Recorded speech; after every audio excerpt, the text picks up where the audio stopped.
In the words of my people, brop.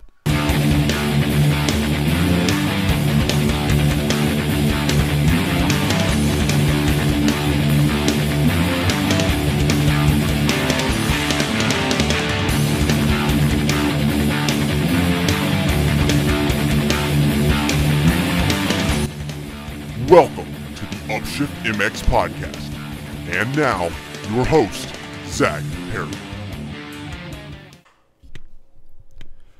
All right, what's up, everybody? Welcome to episode 3 of the Upshift MX podcast. This is actually an episode that I've been excited for doing since before the podcast was even officially a thing. I know I reached out to you a little bit and said if you'd be interested in doing it, but this is probably one of the most incredible stories I've ever heard. I mean, even before I knew you, I knew kind of your story, and I just think it's incredible. And so I'm excited for you to be here. I'm excited for people to finally hear it. Yeah, Cody Cornwell, man, thanks for coming and doing this. Yeah, of course. Thanks for having me. Yeah, absolutely. So I don't even want to give a brief preview. I'd rather just jump into it and get down to the whole story. So let's start from the very beginning. When did you how did you get into motocross? When did you start riding and racing? Me and my dad got a bike when I was 3, and then I started racing when I was 4. Okay, cool. And so now where's your hometown at? I was born in Charlotte, but we moved to York, South Carolina when I was I think around the same time. Okay, cool. And so was it immediately the plan was to be the next Chad Reed, or was it kind of just for fun and you kind of fell into the process of racing more? Well, I think I'd seen Jeremy McGrath on TV, and that's how it got me started on Okay, cool. And then me and him started riding, and then I kind of noticed that I loved it, and then it just went from there. Now, you had said your dad got a bike at the same time you started riding, so it was kind of something you guys were discovering together. Yeah, I guess that was mainly the part of it, and then he got hurt, so he quit. Right. So in 2005, actually, you went to Loretta's for the first time. How did that kind of go? I mean, obviously, we know there's a process getting to Loretta's. Was it still just for fun at that point, or did you kind of realize what you were trying to do? Yeah, I think it was my dad's kind of idea. He was like, you're kind of good at this, so we can try to go racing and see how it goes. And then I ended up making it, and I mean, it didn't go well, but it was decent. Well, I mean, even if you finished last place, you're still the 40th best in the country in your class. And so, but you didn't finish 40th place. And then 2 years later, in 2007, you get a podium in an overall. You get 3rd overall in the 65 7-11 class. And you kind of said that's when things sort of changed. All of a sudden, this isn't just a hobby, and was this coming from you? Was it the drive coming from you, or was your dad pushing you more into it, or how did you get more serious into the sport? It was more me, and I guess that year I had a few good results, and then I kind of noticed that I had something for it. And then when I went to Loretta's that year, I wanted to train all year or all summer for that, and I wanted to do good, but I didn't have any idea how good I would do. And then every moto, I had one bad moto that I think my bike messed up that I would have done better in, but I think the other 2 motos I was up front, and I just wanted to stay there, and I didn't want anything else. Right. So it was kind of internal. So obviously 65 7-11, that's considered a young class, obviously a very mini bike class. But jump forward to 2010 and 2011, coming through the 85, that was kind of a weird growth spurt for me where I hated 85s. What was your 85 career like? Did you get a little more support from your results as a 65 rider? How did that gradually elevate? Yeah, from when I got 3rd, I think Yamaha picked me up pretty quick. And then the first 2 years on 85s, I pretty much stayed on them. And I had pretty good support. And then it kind of went from there. So 2010, I'm sorry, you get 9th overall in one class in a super mini class. And then 2011, you get a 9th overall in a schoolboy 1 class. Is that right? Yeah, I think so. Okay. So just to kind of clarify who you're racing against, you've got guys like Aaron Plessinger, Shane McElrath, Jordan Smith, Jace Owen, and I think you were even in a class with Cooper Webb at one point. So you're not racing against slouches. You were racing against some of the now top athletes in the sport. To be in that top 10 and to be racing competitively with these guys, did you think you were one of the guys? I mean, so often you see you know, obviously I feel like Cooper Webb and Adam Cincerello are, you know, amateur icons. Chase Sexton, Austin Faulkner, Ryder DiFrancesco, Jet Reynolds. Did you feel like you were one of these top guys, or did you still kind of feel like you had some momentum to gain and some ground to make up?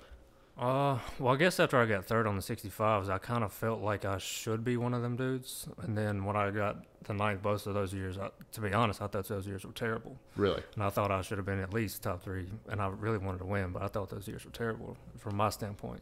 Absolutely. And so, well, and I think that just, you're not willing to settle. Like, you wanted more. And I mean, I feel like very rarely do you hear somebody that's like, oh, I was satisfied with ninth, because normally it seems like the work that it takes to get to ninth, those people believe they should be higher. And so, but I just think that says something to who you're racing against. And I mean, like, I just want to make sure people understand you're not just doing local races. Like, these are big names that you were able to compete with.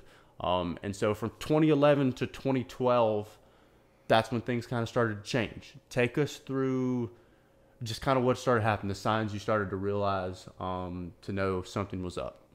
As far as... So I know, like, in 2012, like at Loretta's, your cardio was something that kind of red flagged. You know, you talked about getting really tired at the middle of the moto, and I think you even said you had to pull off it for one of the motos.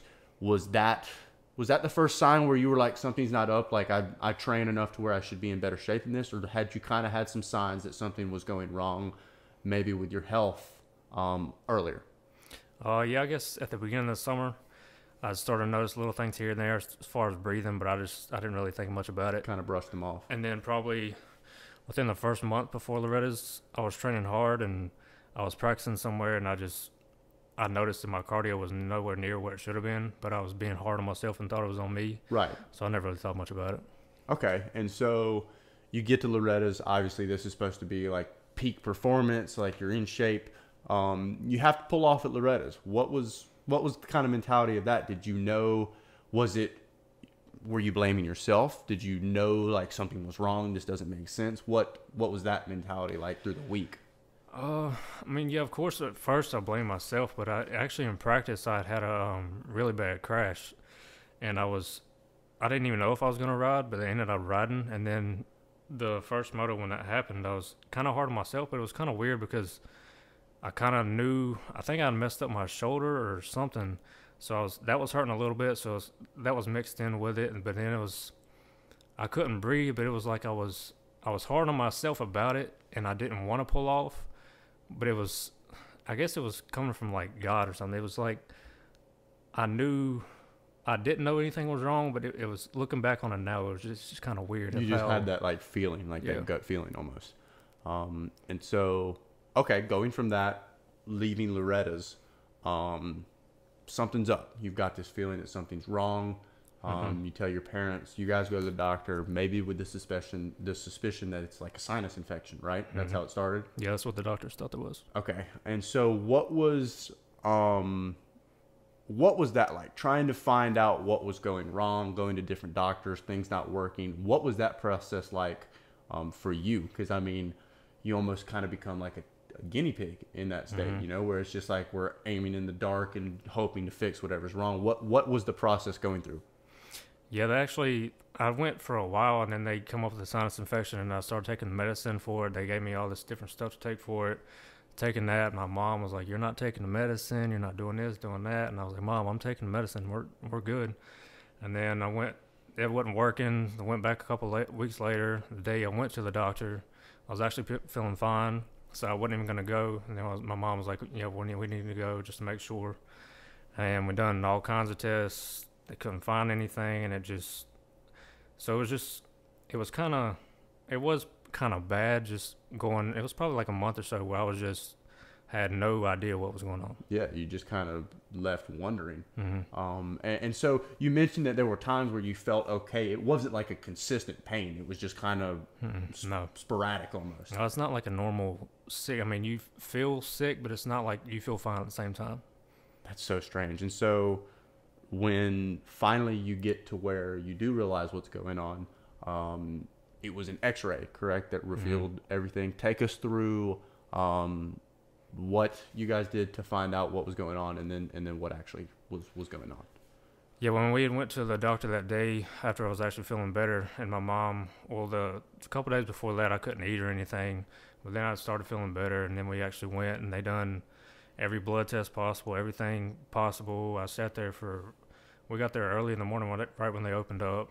Sat there all day, couldn't find anything, and I was like, just for giggles, let's just take a full body X-ray just to see if we see anything. Yeah. And then they done that, and then I remember going back, and I was sitting in the chair, and my mom, I seen them. They called my mom up to the front desk because I think it was like a kind of like emergency type place.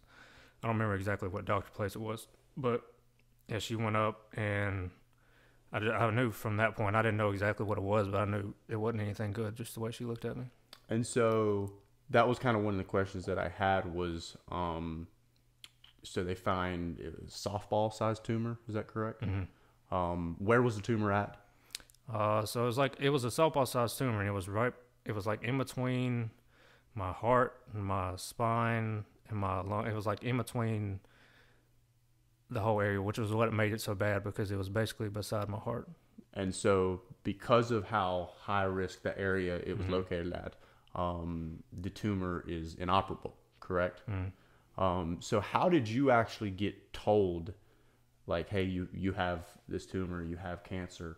Who gave you the news? Was it a doctor that came in and said, Cody, this is what's going on? Was it your parents? Who actually broke the news that said this is what we've got?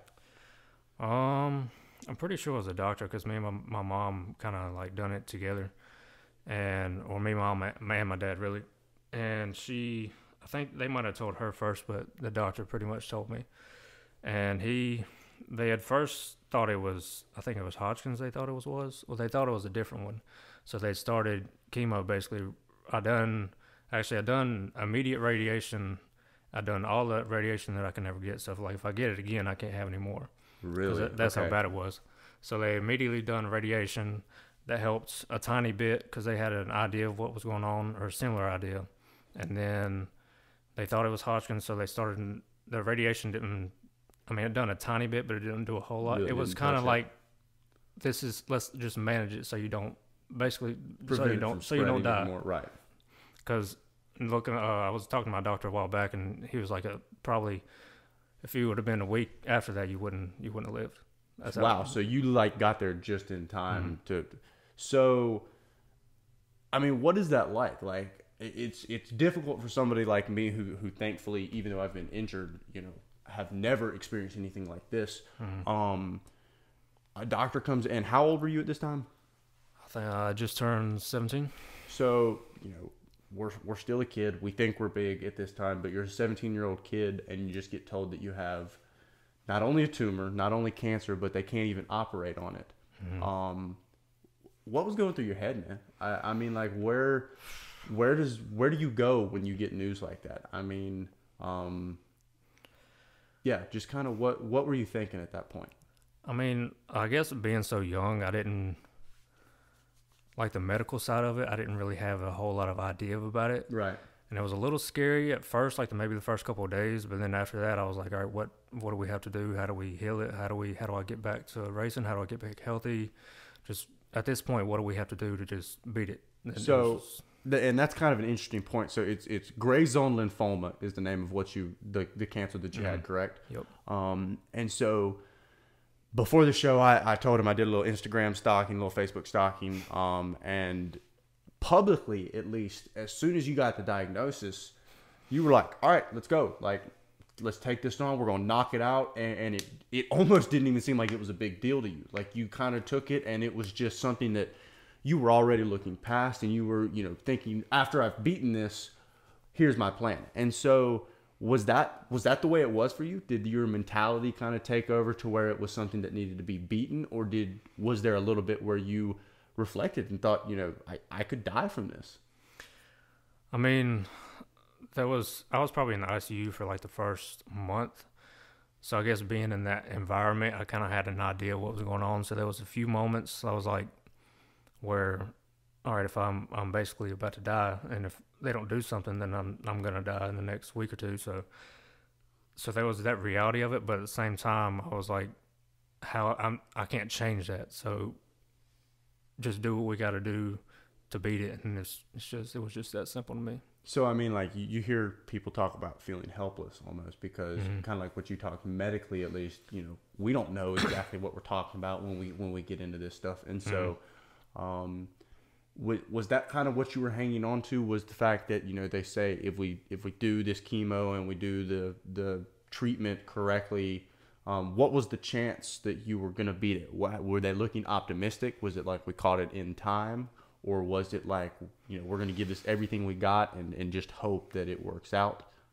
Yeah, basically from the beginning, it was just hope. Just going for it. Yeah, because actually my cancer doctor had no clue what to do for it to be in the beginning, so he had to get in touch with some other people.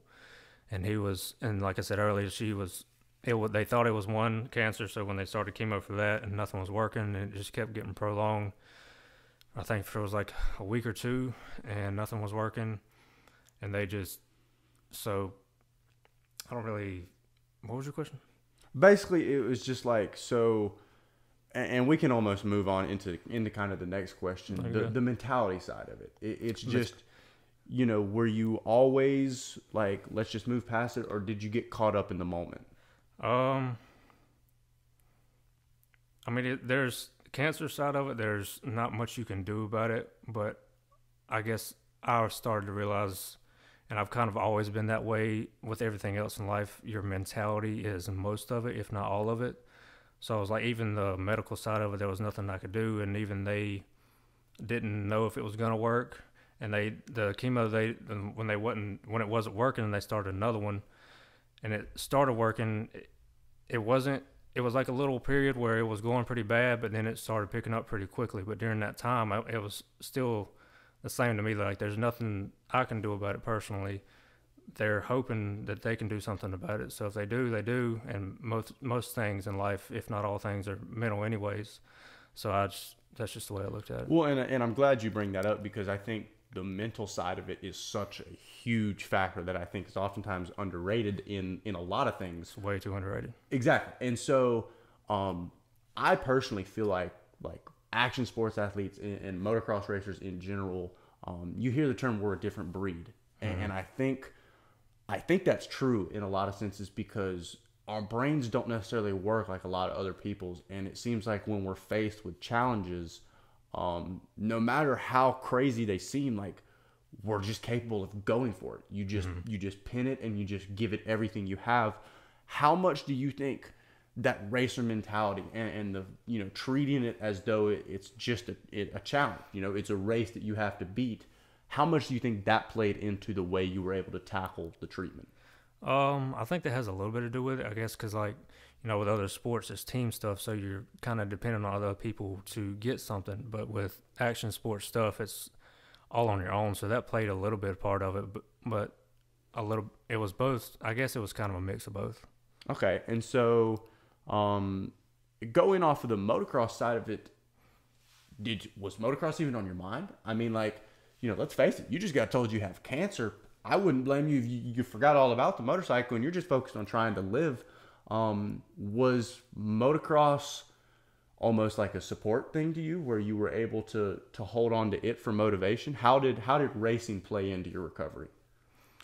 I mean, I guess you could call it motivation a little bit, but for me, my goal was, from the time I was 7 or 8 to turn pro. So, and once they kind of got it under control, which it took a little while, but once they got it under control a little bit, I was like, all right, I'm still turning pro. This is going to take a few months. This might take a little while, but nothing's going to change. So that I wouldn't say the motivational part of it for me, but I guess that was just a part of the journey for me. It gave you something to chase beyond the cancer. I guess. No, not really. Because for me, it wasn't like chasing something. It was, this is the fact of, I have cancer now. I can't change that. I was going to turn pro. I'm not going to let anything get in the way of that. So this is just a roadblock, I guess. Okay. And so, yeah, like, the cancer was just another step in the ladder for you. Yeah, it was just a step in the whole process. And I just find that really interesting. And I kind of, you told me a story before we started recording that I think is really interesting. Why don't you just go ahead and tell me what you think? Because I just think this is so incredible. So you have a permanent IV still in your arm. Mm-hmm. Where were you at in the treatment when this happened? Like in the beginning stages? My mom's not gonna like this at all. I think they had put 2 different permanent IVs in. I think it was like the first one that I had, so it wasn't. I think it was like a month or 2 after it had started. I was probably like halfway through chemo, and I was just, like I said earlier, I wanted to turn pro and everything, and I didn't want to. It was just like a roadblock to me. So obviously I couldn't ride or do anything that I wanted to do. And looking back on it now, it wasn't smart, because if that IV would have got pulled out, and I was actually on blood thinners for these blood clots that I had too, and if I would have crashed, then I would have bled out instantly. So that probably wasn't smart. Right. Or thinking quite. But I just looked at it as, if I have to turn pro, I have to kind of stay in the loop of it. So I went riding like once or twice, maybe. Just to clarify, in case anyone isn't getting what he's saying, this man rode motocross midway through his chemo treatments. In case you're wondering what a badass looks like, I just think that's incredible. And sorry, Mom, if I made you mad, but that's just a story that I think is insane. And so, you hear this story. You hear the way you were kind of treating this as almost it was just a part of the process, and it was something that, yes, you didn't want to have to overcome, but it is what it is. It's in your face. Let's get over it and keep going. Mm-hmm. What was the most difficult part of that whole process? I mean, like, was it, there obviously I feel like there's got to be pain involved. The stress of not knowing. I feel like there's a lot of wondering that goes with any cancer diagnosis, especially if you're not medically qualified. Was there a lot of the just staying up at night wondering what could or couldn't happen? Was it the loss of the lifestyle? Motocross racers, we have kind of a strict schedule where we ride X amount of times and we train this amount. Was it the fact that all of a sudden you weren't this racer and you weren't on the path that you wanted to be to turn pro? What was the most difficult part of that whole journey right there? For me, I guess just the part with cancer, there's not like there's pain here and there, but it's not like a pain per se. It's kind of hard to explain. But for me, it was more the fact of not knowing what was going to happen, or not like being in control of it. Well, not being in control of it, but cancer is and especially mine was so rare at the time. It's more common now, but it's a rare one to begin with, and mine at the time was really rare. So it was like the hardest part about it for me was not being able to do something about it, and not like, okay, this is what's gonna happen, this is what's not gonna happen. It wasn't like a set thing, I guess. Well, I feel like as athletes, we have the ability to be very self-critical. Mm-hmm. We almost are eager to find out what we're doing wrong to fix it. Yep. And when we're told that we have something wrong and we don't have the ability to correct something to fix it, or to train more to fix it. Mm-hmm. I think athletes can get really lost in that, because we have this insane drive and this motivation to conquer whatever we've got. But with something like that, it's a waiting game, and something, to your extent, it's not even just a waiting game. You're putting your faith in other people. You've just got to trust that these doctors know what's going on, and know what's best for you, and you just kind of have to go with the flow. And so I just think that's an incredible story in its own. And I think the way you handled cancer, I mean, obviously each cancer case is different and stuff like that, but the fact that you were able to just look at it as almost just this bump in the road, and it's not even that big of a deal, we're going to overcome it and keep on keeping on, that's just incredible. And so don't leave, guys. We've got more. We're going to take a quick break. Another huge turn in the story for you coming up. We'll be right back, guys. Thanks for listening. All right. Thanks, guys. We're back. So 4 months to the day, January 15th, 2013, you're cancer free. You go to the doctor, and they tell you that you've beaten it. What is that like? I mean, that's got to be the ultimate finish line, the ultimate checkered flag. What was that feeling like right there? Yeah, I remember I was actually in. I went to the doctor for, it was a blood checkup or something, and they had called me like right after that when I was in the hallway, and I always remember I was at, and it was such a relief. I can't even explain it. Yeah, I mean, like, I just can't even imagine, like, yeah, like being at a point where like realize like I almost died, and now like this is always all over with. Like it's hard to explain. Oh, I can only imagine. Like that's incredible. And was that? I mean, like you talk about relief a lot. Like I think one of the best parts about putting effort into something is the relief you get when all of that work is justified. Did you kind of have that moment there where it was like the patience, the doing the chemo? Because like we said, there's a limited amount that you could do to aid the healing process. Writing probably wasn't part of it, but I mean, you were a good patient. You did what you needed to do, and like, was it worth it at that point? Did you take that sigh of relief, like, I did this? Yeah, because me and my mom and my dad had actually done like some research on like foods you can eat and stuff like that. So we've done a lot of bit of that too. And like how we were talking earlier about the cancer is all about like it's on the doctors and stuff, but a lot of it is also what you put in your body. And like you can't, I wouldn't say you can fully heal yourself, but it definitely. I'd actually went to this one little girl had a brain tumor, and they couldn't do anything for her. And her dad come up with this like food regimen of, I don't remember what it was, but it was all healthy stuff, all like from the earth stuff. Right. And they told her she wasn't gonna live at all, and she was perfectly fine. Really? So we done not.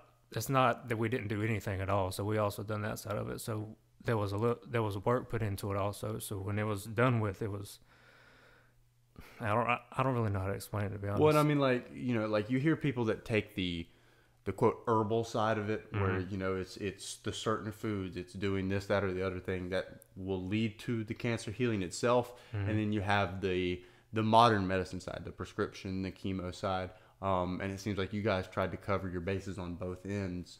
But I know you were on some medication and stuff like that. So how long after you get the news like you're done with, you don't have cancer anymore? Was there a process of coming off of the medication before you were able to go back to just your normal day in and day out life, or was it a pretty quick transition back into? Oh no, it was a long. So I think it was, I don't know when I had exactly got the blood clots, but I had a few blood clots in my my main arteries because it was so close to my heart, and there was one really really big one that is I actually still have in there now. It's I don't remember the exact word for it, but it's hardened where it don't move. Right. So that was one huge thing that they were worried about, even when I was getting chemo and everything. So I was on blood thinners the whole time, and they were, when I was cancer free technically, that's a huge thing that they were still worried about it, because they didn't know if it was going to stay hard the rest of my life. They didn't know at the time. So they were like, we don't know what this is going to do, so you need to stay on blood thinners for at least a couple more months and see what goes on. And then we'll cross that path of if you can ride, you can from there. Yeah. So okay, I'm assuming that the clot. What did it stay hard? Did it deteriorate, or it just kind of stayed stationary? Yeah, it's still in there now. Okay.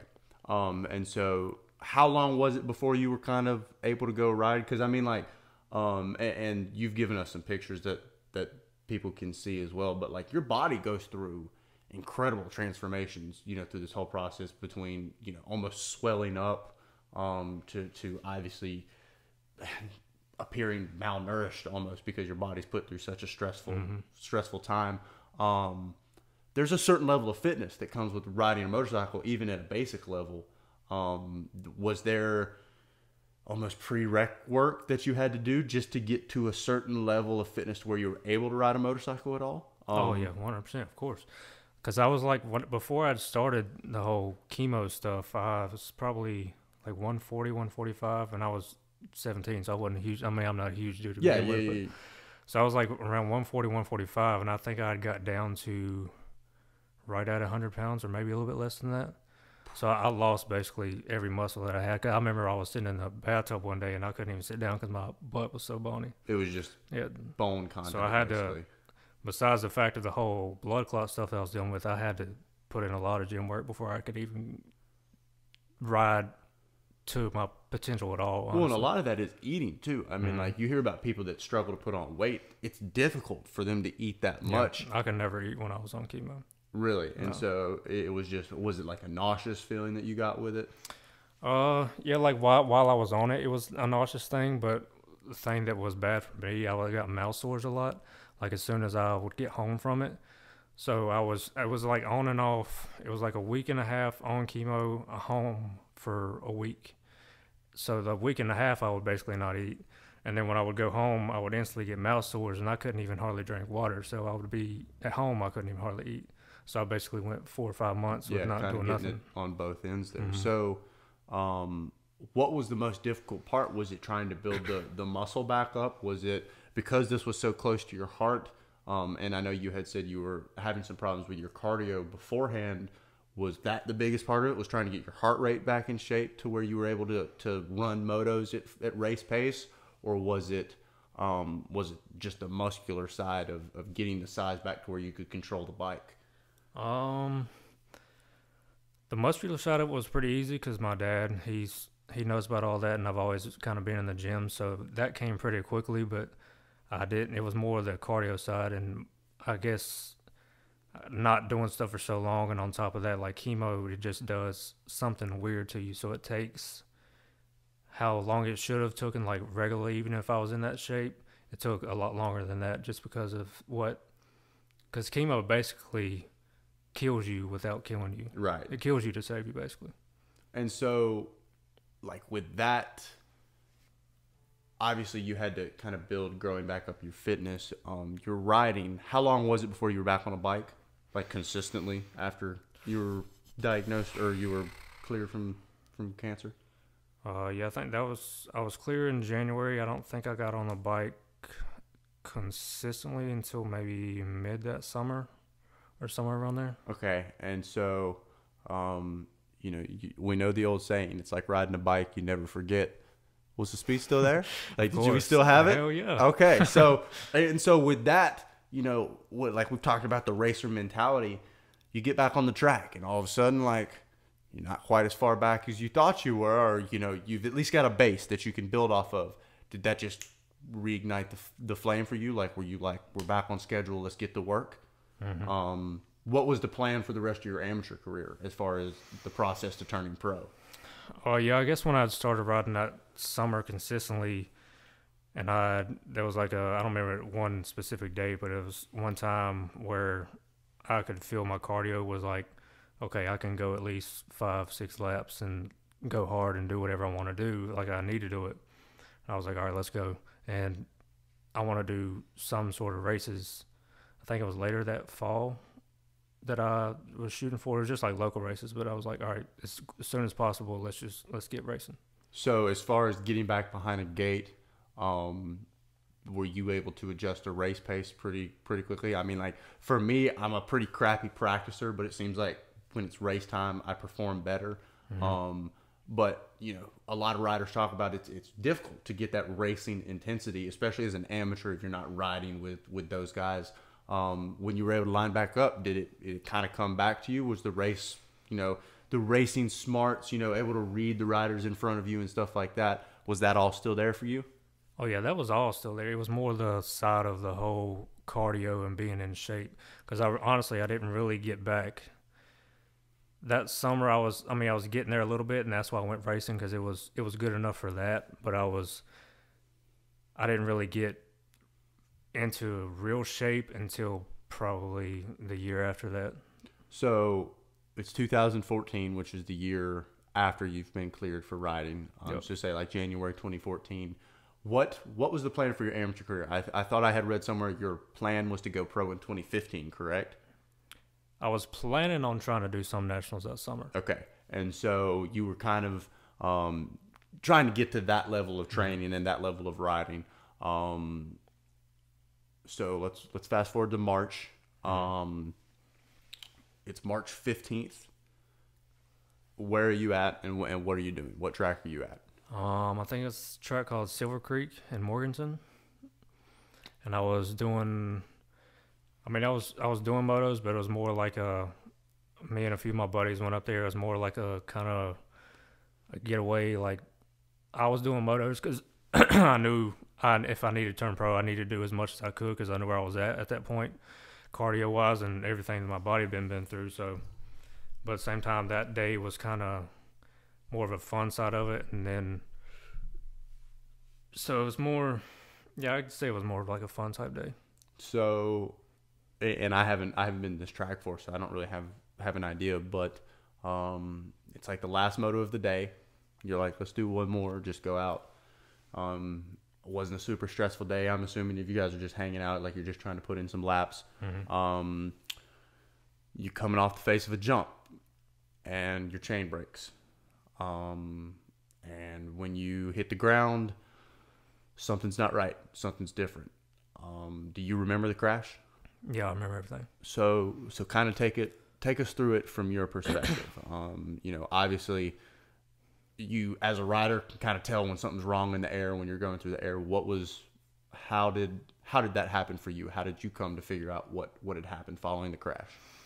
Well, for me, I always loved scrubbing and jumps and whips and stuff. So it was this is another guy that had way more style than me. Like, I don't know, I suck, guys. I'm telling you. But no, I've seen your pictures. Like, you had style too, and so and for you to be that confident in the air, you guys really understand when you're thrown off, kind of off. And so, coming off the face of the jump, did you immediately know like something was wrong? Yeah, because I heard it was like a rock had got stuck into it, so it made a huge crunching noise. So as soon as I heard the noise, I knew something was going on. And my bike, like, instantly, it didn't cut off, it basically went into neutral. And it was just, the front end started dropping, and I tried to ride it out, which was probably my fault, and maybe I wouldn't have gotten hurt if that had happened, which I probably would have too. Something would have happened, but because I was scrubbing, I was a lot lower than I should have been, so it could have been a lot worse in that aspect too. But so as soon as I heard the rock and all that, I knew it was over with, but I still tried to ride it out. So when you hit the ground, did you get knocked out immediately when you hit the ground? Yeah, I was knocked out for, I think they told me, like a minute or two. And then coming back into consciousness always seems kind of hazy. And it almost takes a couple minutes before you realize what's going on. What was it like coming back? And things are all of a sudden different. What was happening?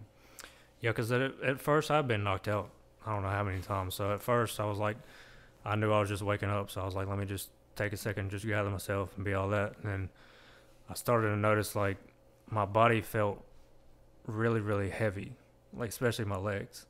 I was like, all right, that's kind of odd. And then I started to try to get up, move around, feel stuff, and nothing happened. And so, just to kind of fill everyone in, you wound up breaking your T7. T6 and T7? T6 and T7, okay. And that is about midway through the back, is that correct? Mm-hmm. And so, initially you were paralyzed from about mid-chest down, correct? Yeah, right, like a couple inches below my nipples. Okay. And so, like you, with that, I'm assuming like you weren't even able to sit up or anything like that. No, I didn't move it whatsoever. What did you kind of start to go into a panic when like all of a sudden? Because I mean, talking about after the crash? Yeah, because I mean, like, first of all, you're coming off of just being knocked out, and so you already are kind of spaced out as far as figuring out what's going on. And then, you know, all of a sudden, like, you know something's wrong with your body and you can't move. Did you kind of start to panic, or were you able to kind of stay collected and explain what was going on? No, I wouldn't say I freaked out, but I knew I had probably an hour or two where because I knew my body had just, like the month or two before that, I had just gotten back to where, like fully where I thought I could have been to turn pro, like I needed to try to do that summer. Right, you had just gotten to that spot where you were feeling confident. So I was like, I just put in all this work, and besides the fact that I can't feel nothing and all that, like that's over. So I wouldn't say I went into a panic fact, But it was more a fact of, I don't really know how to explain it. Just the difficulty of realizing what's now happened. Because, I mean, like, it seems, and going off of what you were saying earlier, cancer, even for you, a rare, inoperable cancer, was just a bump in the road. Mm-hmm. Like, it was something you were able to overcome. Whereas with this, did you immediately kind of know, like, this is a forever thing? This is something that's changed my life, you know, and is going to impact me for as long as I live? What was the mental side of that? I wouldn't say like I looked at it as like a forever thing or that type of thing, just because like with the cancer thing, I'm just not that. I'm not that type of person to begin with, so I don't care what it is. I'm not going to look at it that way. But there was a fact of I just went through all this other stuff, put in all this work, and now I have this something else that, and I'm sure you know this, like as a motocross racer, the one thing that you fear is getting paralyzed or something like that. Yep. That's like the biggest thing you worry about. Yeah. So I was like, I just went through all that. And on top of that, like that's one thing that you worry about all the time. And I was like, damn. I was like, what do I have? And we kind of talked this about before the show too. I mean, like at some point you just got to go, what the hell? Like, what did you do? Who did you piss off in a past life to where they feel like you deserve this? But like, I just can't imagine. I mean, like, you know, you hear all these terms, you know, you get knocked down this amount of times, you get back up this amount of time. But, like, both of these things, you know, from cancer, which, you know, floors people on a daily basis. I mean, it's just... People die from it every day. That's what I'm saying. It's just something that anybody can, you know, I feel like everyone knows someone that has either had cancer or passed away from cancer or knows someone that knows someone who has cancer. Mm-hmm. But, like, it's a horrible thing that you were able to overcome and come out strong on the other side to where, like, you're not just a cancer survivor. You're a cancer survivor that's a badass motorcycle racer. And now, just a freak accident. Like, this wasn't you, you know, riding over your head or something like this. This is a mechanical problem that it happened. It's not really anybody's fault. And now you're in this situation. Was there a, almost, not even a helpless, but like a, what do I have to do to catch a break here? Like, yeah, that's exactly that's the best way to explain it. I mean, I feel like the mental strain that something like that has to take, where it almost, you do feel helpless in a way. You feel like you can't win. It's like there's almost the universe is out to get you at some point. And did you go to the hospital that day, like following the crash? Yeah, I had stayed there like 10 minutes, but they instantly called a helicopter. Okay, so you got airlifted to the hospital. How long was it after the crash before you were given the news that you'd broken your spine? That's what my parents to this day have a problem with, but they didn't.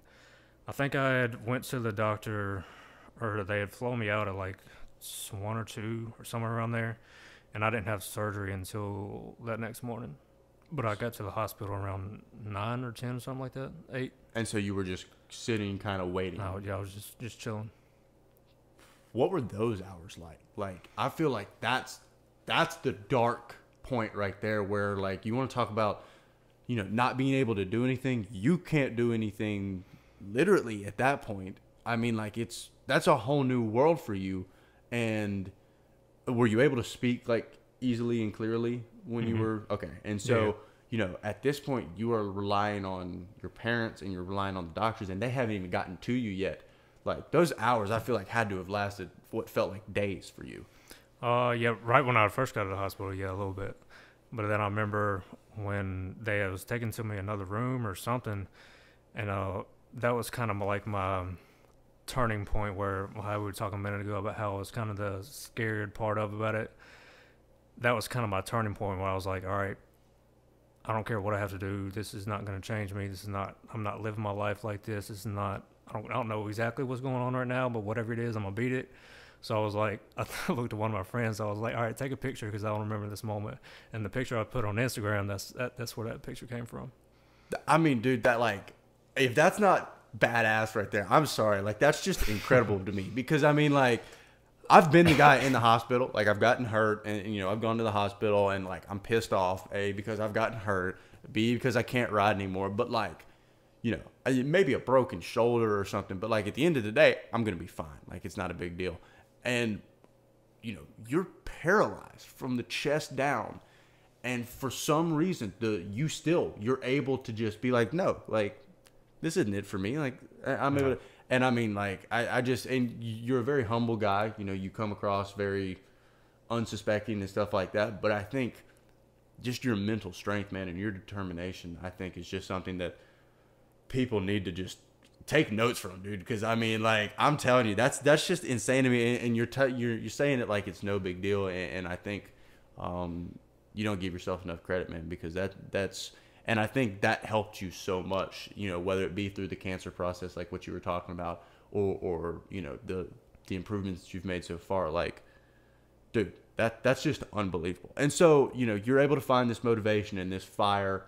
You know, they do the operation the next day, you said, and the doctors give you the news. Yeah, I don't remember if it was that night or that morning or something. It was something around there. And so when they do give you the news, you've broken the T6 and T7, and you're given a 1% chance of ever walking again. That's what the doctors had said, yeah. So for most people, it seems like, you know, okay, that's 99% that I'm never going to walk again. Where you kind of like, hell, that's 1%. I got a chance. Like, you're saying it's possible. And so, like, I feel like the way you're built and the way you're wired, you hold on to that one, and you're like, I'm going to be that 1%. Was that the way it was? For me, it was more like, not to like discount doctors or anything, but I'm not gonna go. They go off of the medical side of it and like what everybody else does or the research. Yeah, they've got to go off the past. Yeah. So it's not, for me, I looked at it like I didn't even. That's what I said a minute ago. That's what they said. That's what the doctor said. But to be honest, the parents told me that, but I didn't listen to it. They could have said 0%. It wouldn't have mattered to me. You were just determined, like you're not gonna decide what I can and can't do.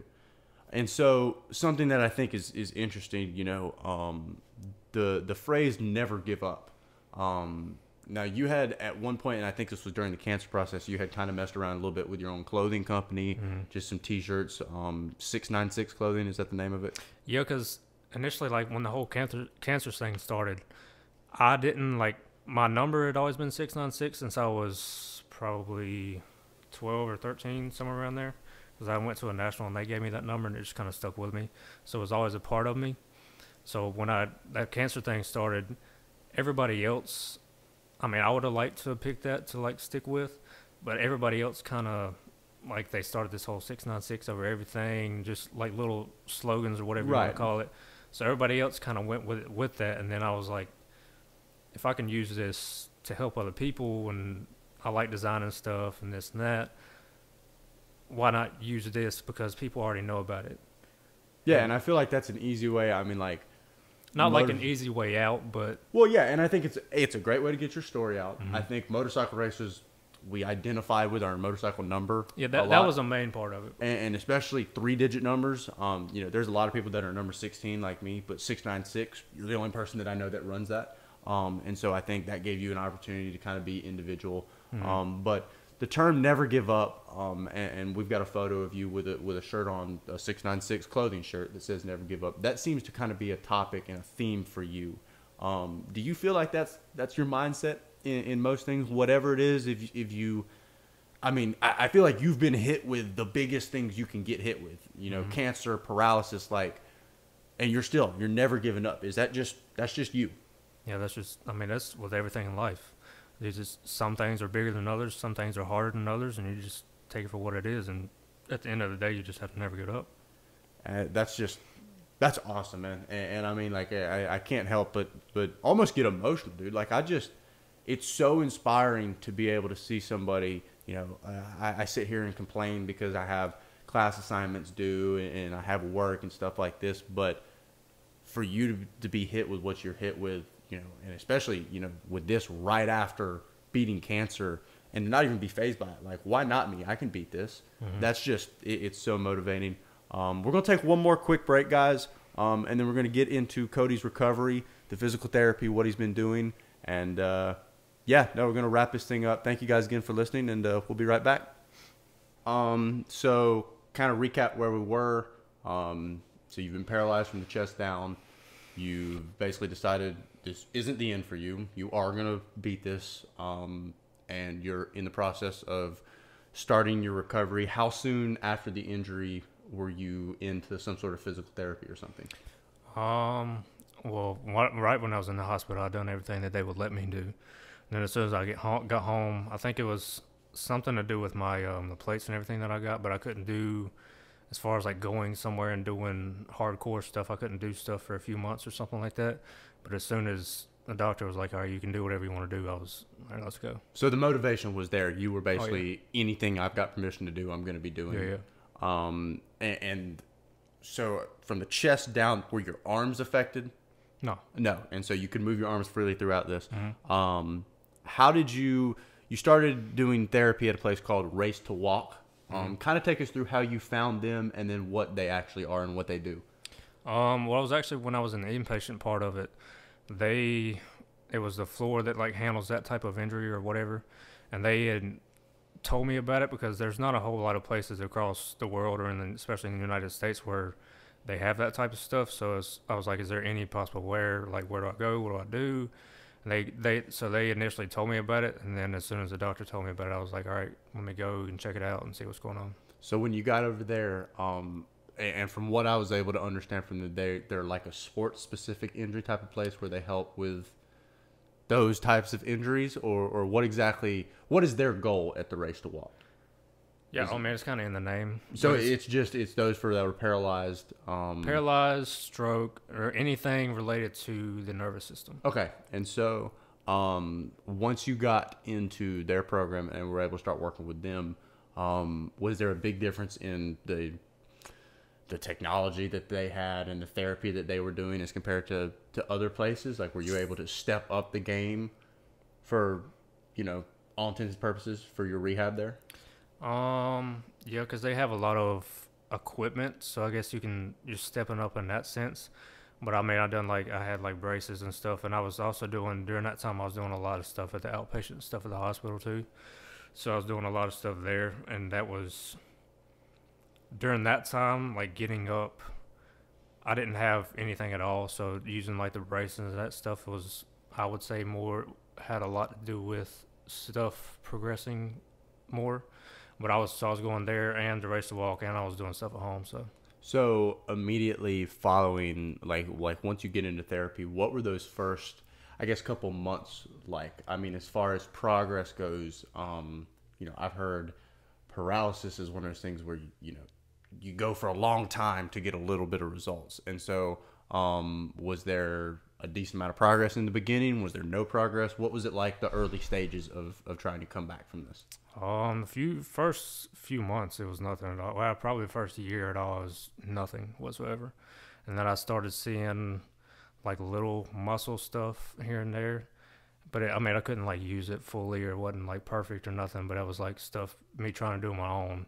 So it was like probably like a year and a half after it happened, I had started noticing little muscle stuff. So during that year, I mean, it's so easy to just sit there and say a year, but that's 365 days of nothing. Like, you're going to these places, you're doing this work, and this stuff is difficult. It's hard work, and I can only imagine what it takes to go through it on a daily basis. Was there a time where you were getting disheartened? You're like, look, I've been busting my ass for 6-8 months now, and I'm not seeing anything. Like, I feel like even the strongest wills and the strongest of minds, after enough time, have to get somewhat, turned away. They have to almost, I'm not going to say you get a sense of hopelessness, but at the same time, like, the longer you don't see any results, the easier it is for you to go like, well, am I just wasting my time? Did you ever get any of that, or were you just headstrong the whole way through? Like, I think anybody gets that no matter what. It's human nature, especially with like these type of injuries. Like you said, it's not like an instant thing, and some people go 10 years or whatever doing stuff for a long time and get nothing, and then one day it's just boom. So it's just, so like that was not, to me, it was like, I wouldn't say hopelessness, but in every day I done something to therapy-wise or something, so that never changed. But I think it's kind of human nature not to cross your mind, but I just never let it get to me.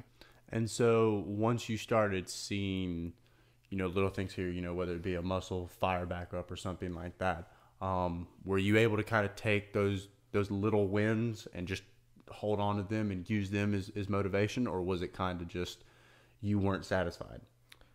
No, I wasn't satisfied at all. And so and I mean, I can't speak to it obviously because I've never been through it. But I've known a couple people that have gotten injured in motorcycle accidents. What was your relationship with the sport like after that? Was there any type of resentment towards motorcycle racing or towards motorcycles in general, or like during that time? Yeah, because I mean, it's obviously it's been something that you've loved and you've grown up doing, and then all of a sudden, like, it's completely changed your life. And I mean, even people who their whole life is motocross racing, there's a lot that they do outside of the track. Just something as simple as being able to go out to eat or something like that. All of a sudden, that's changed for you. And so, did you feel any resentment towards the sport? Like, did you feel any of this, tucked in anger that you had kind of stuffed down, or were you just kind of cool with it? Like, you were like, yeah, it happened. It sucks that it happened, but were you able to kind of make peace with everything? I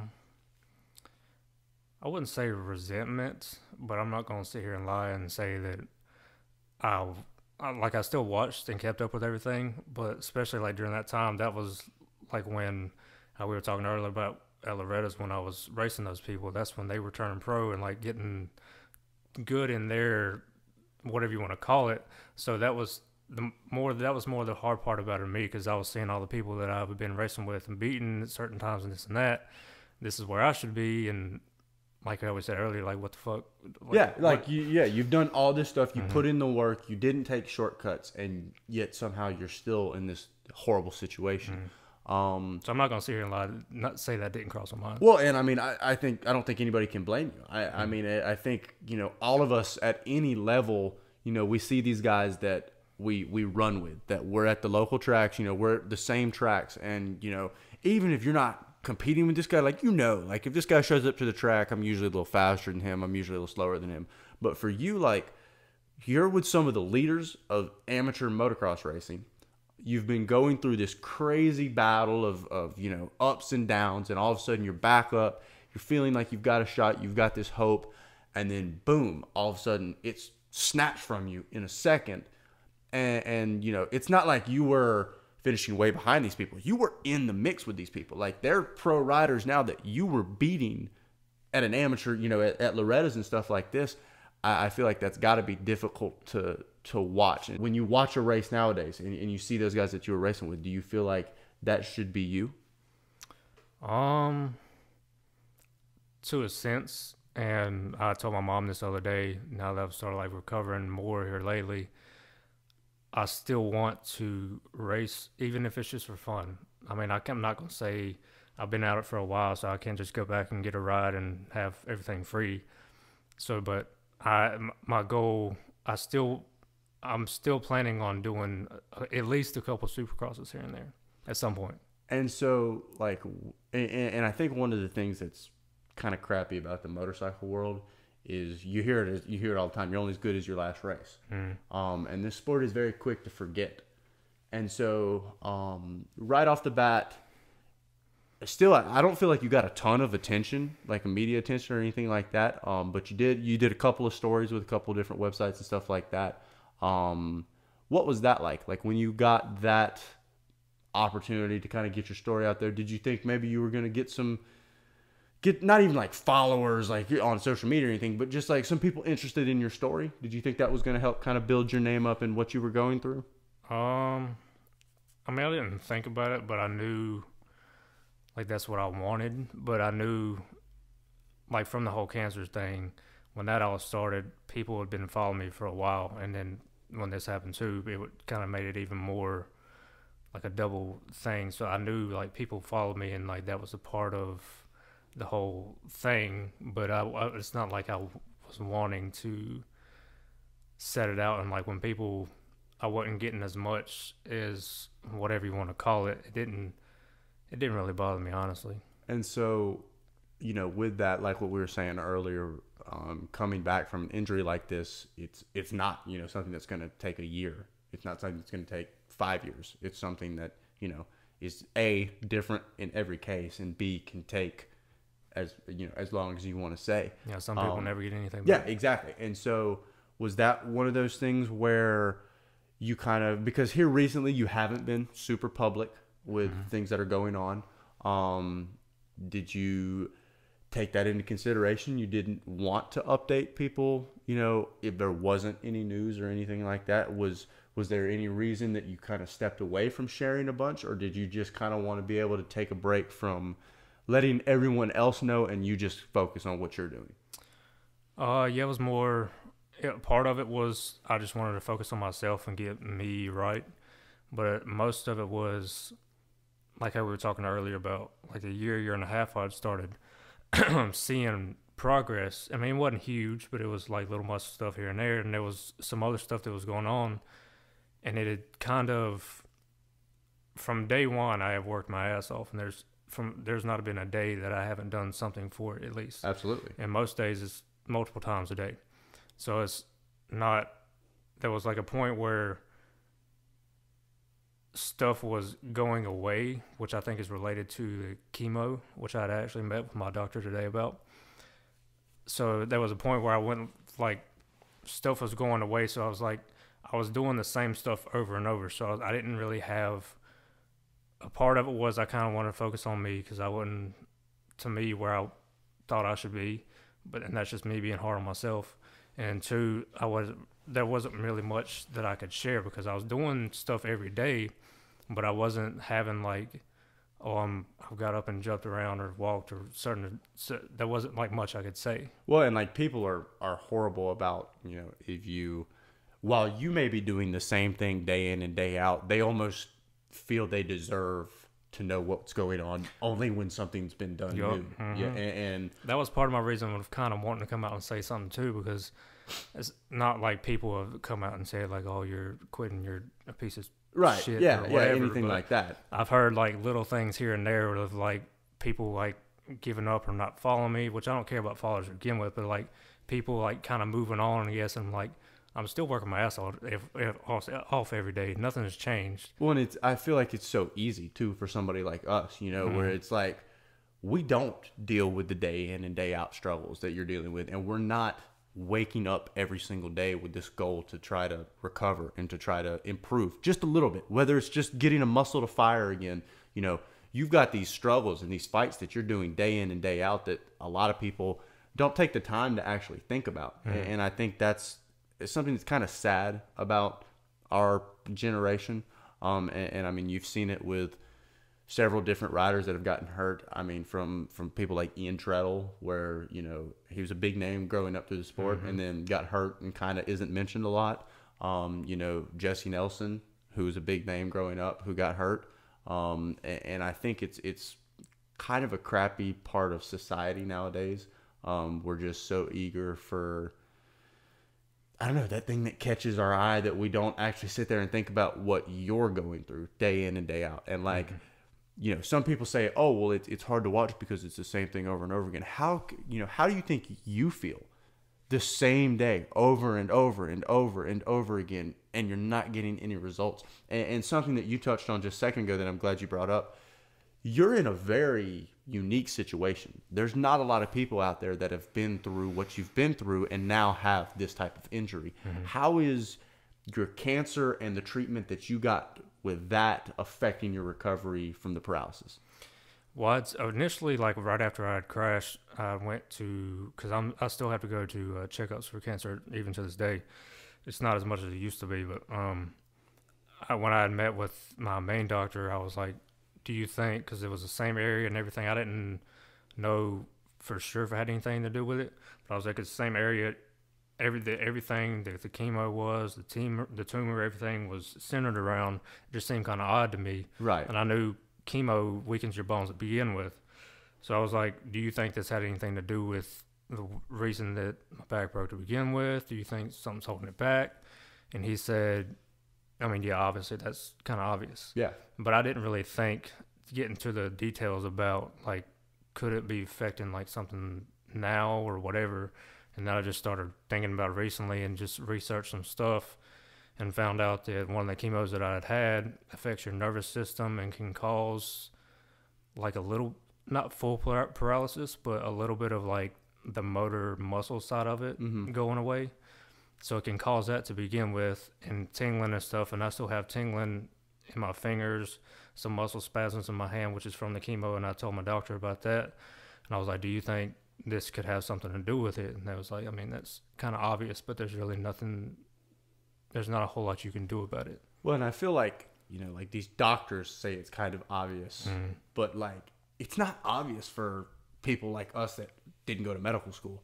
And I mean, like, you know, even one of the online things about you that I read, you know, whoever posted it was like, we realized that, you know, bones weaken and stuff through chemo, but we never thought that it was going to be a spine that broke. And I think that, you know, there's so many things that, you know, motorcycle racing is already very dangerous, but to be in a weakened state of any kind, even if you were feeling totally healthy, I think, you know, we're just in such a brutal sport to where, you know, any weakness tends to be exploited normally. And so, do you think, you know, you said you had this doctor's appointment earlier today. Were you able to get any answers really, or are you still kind of left with some questions? I mean, I still have some questions, but and I asked them. I'm just finding out because there's a thing called what it affects. The name of it is called peripheral neuropathy or something like that. Okay. So I'm just finding more about the specifics of why it affects it and what, like, if there's anything you can do for it, if there's anything possible. And that's like they were saying today, like your situation is different and back stuff to begin with is a lot complex. Most people don't get anything back regardless, just that alone. So there's also that side of it. But so I'm just finding out if there's anything that you can do for it. I'm just finding out more information on it, I guess. Yeah, it seems like you're kind of taking on the role of researching just as much as anything else. So, you know, obviously, how old were you when this crash happened? 18 or so. 19, something like that. And then you're how old now? 23. So we talked about how, you know, your and I hate to say this, but your recovery, it hasn't plateaued, but there's not near as many improvements as it seems like people almost expect. There's been things that, you know, I'm sure you've got to be ecstatic about that show progress and show potential. But what made you decide right now, you know, let's get out and let's tell my story. Let's try to tell people what I've been through. What's kind of bringing the reemergence of Cody Cornwell? Yeah, not like the plateau part about it. I guess like the past probably 8 months to a year or so, it's been speeding up a lot quicker. And whether it has to do with chemo or whatever, it is what it is. But now I've always been, which is why I got in the shirt stuff business or the brand business. I like designing things. So when this happened and I didn't have motocross, I didn't have none of that, it kind of made me take a step back and like, what else? Like when I was a kid, I played basketball and stuff, but I never really, besides sports stuff, I never explored anything else I wanted to do. So I kind of got into the designing content type stuff. So, and with the whole idea behind the clothing brand and everything is to get it out, help make other people better, help people realize what life is like, what can happen, what just to inspire people. It's not, I kind of got in the content side of it. So I was like, I've started making progress. So why not, if I want to use the brand to help people, this will help me get that out again. I can reopen that. I've started making progress. I can update people on that. And I can kind of make content in the same process. Right. Through the promotion of the brand, you can also update people in your recovery. Yes, and just any kind of contact with me, with my story, with if I'm working out or I'm doing therapy, anything. Well, and I mean, like I follow you on all your social media and stuff like that, and I mean, even something as simple as working out, like any of your captions and stuff, you're very motivational and you're very empowering in the way you seem to project yourself and your situation.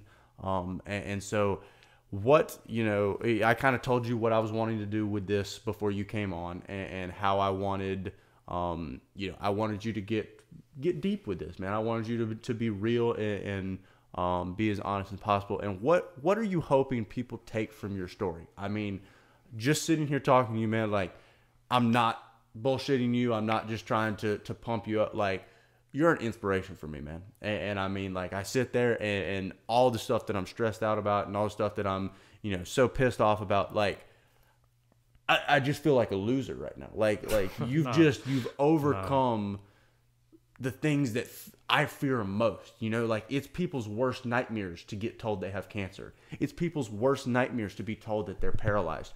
You've done both, and you're unfazed. You're motivated, you're hungry, and you're still driving into the future, you know, knowing that you've got something to give and that you've got something for people to take. What is it that you want people to get from your story? Is it strength? Is it courage? What do you think people need from what you've been able to overcome? I don't really like the word. I know people need motivation, like inspiration and stuff, but I don't really like that word specifically, because to me, and being through all this, I've always been, I guess you were talking about being driven or whatever. I've always been that way. But going through these two things, it's just made me realize, like, shit's real. Yeah. Like, you know, anything can happen, but unless you actually go through it, it gives you a different perspective. So I want to, as far as getting my story out personally, I want to, which is this whole thing behind the brand, I want to help people realize, give a different perspective that shit can happen, shit like this is real, but it doesn't, at the same time, I don't like inspiration, because at the same time, it's just like with anything else in life, like what do you do about it? You either take it or you don't.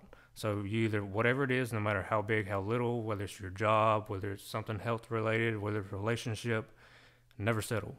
It doesn't matter what it is, how big, how little.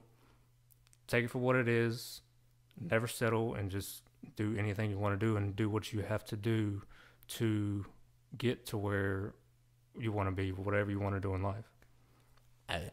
I think that's so awesome, man. I think it's a beautiful message, but, like, completely authentic. And I mean, I think, see, because the thing for me, not to interrupt you. No, you're good. But yeah, absolutely. The thing for me is, like, the hard part about it is like, life happens, and, like, even like when I'm going through this, it's not like I don't have times where, like, I get caught up into it, because if you're trying to live a life, whatever you're going through, or if you're not going through something, just even a normal job, it's easy.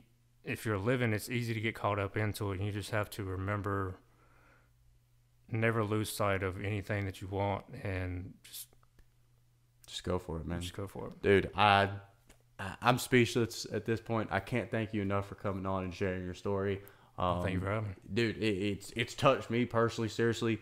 I hope people get a lot from listening to this, and I hope, yeah, man, I can't help but wish you the best, and I think everyone out there can take something from your story, and I'm honored to be able to be the platform that you share it on. And so, thank you for coming on the show, man. Thank you for being honest and being real with us. And, yeah. Before I forget, my producer over there, Mark, who you may or may not have heard, he's the reason this show looks and sounds so good. I forgot Shout out, Mark. Yeah, I forgot to mention him last episode, and I felt bad about it. But, yeah, is there anybody you want to shout out, you want to sponsor, man? I mean, plug in. It's 696clothing.com. Is that the website? Yep. It's about to be reopening next week. Yeah, and so you're doing a relaunch on the clothing. There's going to be some new product. You already know I'm going to be on the site ordering something. And so, yeah, is there anybody else you want to shout out or thank before we let you go, man? Just thank my parents for sticking with me and helping me do whatever I have to do. And just people will never remember, just whatever you want to do in life. It doesn't matter what it is. And people, no matter what happens to you, you don't have to settle. And you just, if something happens, just take it for what it is, move on. Don't accept it in any possible way, and just never let anything get to you. Never give up, man. You're the picture perfect example of it, man. It's been an honor. Thank you for being on. Appreciate you. That's episode 3 of the Upshift MX podcast. Thank you guys for watching. We'll be back next week.